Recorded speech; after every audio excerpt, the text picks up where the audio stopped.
फास्टै हिँड्नै नसक्ने चिप्ली छ त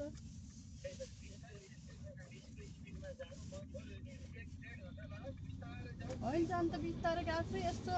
ऊ भएपछि चिप्लिहाल्यो तान्दै छोडिहाल्दो रहेछ म नि त्यही भनेर म नि मेरो त फेरि यो के चित्र देखाएर रोकिहाल्छ म त होइन मेरो गाडी नै उ भएको के सान्सीको अगाडि माथिबाट ब्याग गरेर बल्ल तल आएँ क्या थुङ्काचीमा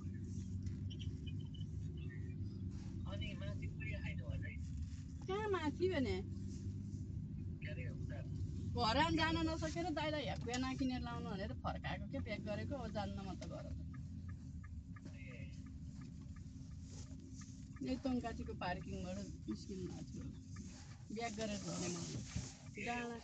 डाँडानिरबाट सौरै सकिन जाने गाडी सबै ब्याग भएर चिप्लेर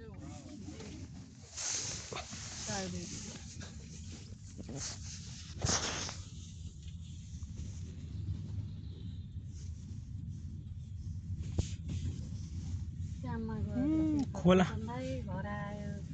रातैभरि छर्छरी सम्झेर